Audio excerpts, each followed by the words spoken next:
Le Centre culturel islamique de Québec, où a eu lieu l'attentat terroriste de dimanche soir, avait été la cible d'un geste à caractère haineux l'été dernier. Une tête de porc déposée devant l'une de ses portes, et ce, en pleine période du Ramadan.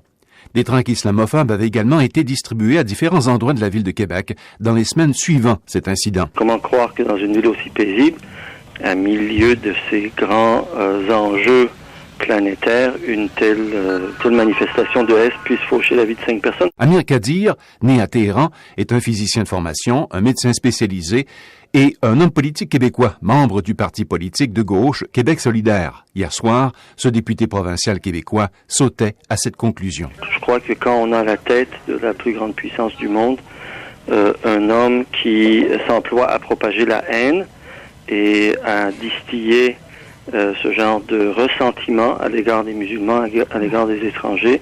Malheureusement, ce genre de choses arrive. Alors, je tiens M. Trump en partie responsable de ces dérives. La base de ces comportements existe partout dans le monde. Mais c'est sûr qu'à partir du moment où l'homme le plus puissant de la Terre, depuis son entrée en fonction, ne cesse d'alimenter une atmosphère générale de ressentiment envers l'étranger. Ça ne concerne pas juste les musulmans. On comprend bien qu'aux États-Unis, on parle aussi des Mexicains, mais fait de sa politique populiste une politique de ressentiment et de méfiance à l'endroit de tout ce qui est étranger. C'est sûr que ces responsables ont une responsabilité. Sur les réseaux sociaux, on réagit, notamment un de nos auditeurs qui écrit « Donald Trump n'a absolument rien à voir avec les attentats. Les seuls responsables sont les terroristes. Il faut arrêter de toujours accuser les autres et se remettre à un moment donné en question. » Si l'islamophobie avait bien joué un rôle ici dans cette tragédie, quel sera alors l'impact sur l'image de nous-mêmes, sur notre vision de l'inclusion et aussi sur nos Canadiens de religion musulmane? Une augmentation importante de l'intolérance et de manifestations d'agressivité, voire de haine à l'égard des communautés musulmanes qui vivent au Québec. Et ça, cette augmentation-là, c'est particulièrement dans les médias sociaux sous forme de vidéos et de phrases. La députée québécoise du Parti Québec solidaire a tenté de faire adopter une motion contre l'islamophobie au Québec. J'ai un catalogue là, sur mon bureau de toutes les horreurs qui peuvent se dire, s'écrire, qui peuvent se montrer en vidéo sur les médias sociaux. Ça n'a vraiment aucun sens et ça me rappelle les pires moments des débats d'il y a 2 ans là, sur la Charte des valeurs. Par exemple, monsieur qui dit « Les Arabes ne connaissent pas l'amour, la femme n'est un objet pour eux ». Un autre « C'est pas dur, les Arabes sont des manipulateurs invétérés, pour eux, une femme est juste une esclave ». Et ça, là, ça se continue. Et toute cette idée profondément ancrée chez certaines personnes que parce qu'il y a 2 femmes en 4 ans qui ont voulu voter le visage couvert au fédéral, là, toutes les femmes vont devenir voilées, elles vont toutes porter un niqab, on veut faire de toutes les femmes canadiennes une esclave.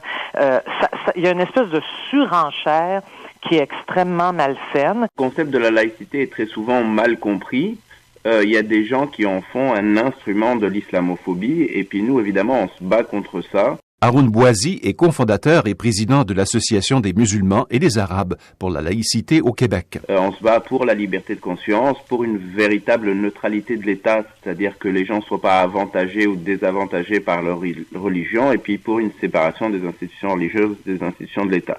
Et ça, pour nous, ça veut pas dire qu'on met à la porte un médecin parce qu'il a une kippa sur la tête ou une enseignante parce qu'elle a décidé de mettre un foulard sur la tête.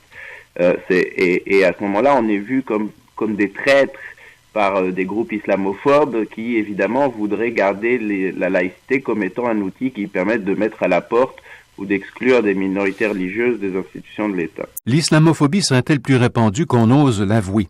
La chroniqueuse de Radio-Canada, Marie-Ève Tremblay, a créé 2 identités, Martin Delorme et Mohamed Aboudjdid, et elle a répondu en leur nom à une 50aine d'offres de location de logement dans les journaux de Montréal. Résultat, la personne qui a un nom québécois est 40% plus susceptible d'obtenir un rendez-vous. J'ai envoyé plusieurs dizaines de requêtes pour visiter des logements sur Kijiji et je l'ai fait en utilisant un nom d'origine québécoise et un nom d'origine arabe.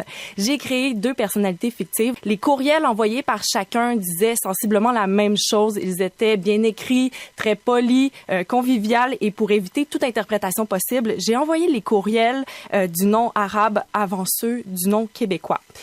J'ai donné 5 jours au propriétaire pour répondre.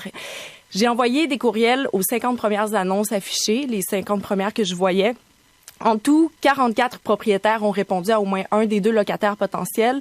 42 ont invité Martin à visiter leur logement. Seulement 30 ont invité Mohamed à visiter leur logement.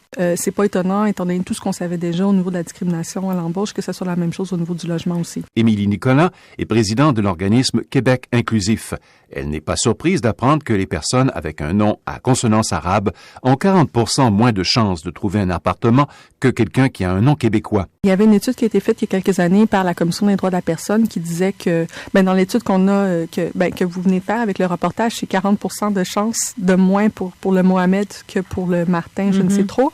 Pour la discrimination à l'embauche, c'était 60% moins de chances de se faire appeler quand on s'appelait Traoré ou Ben Saïd plutôt que quand on s'appelait Tremblay. L'automne dernier, le Canada a condamné officiellement l'islamophobie. L'affaire a trouvé peu d'écho dans les grands médias canadiens, mais cette motion par des parlementaires pour contrer l'islamophobie, qui a été adoptée à l'unanimité, serait, selon la porte-parole du Forum musulman canadien, Sama Djebari, une première mondiale. Un reportage de Radio-Canada International.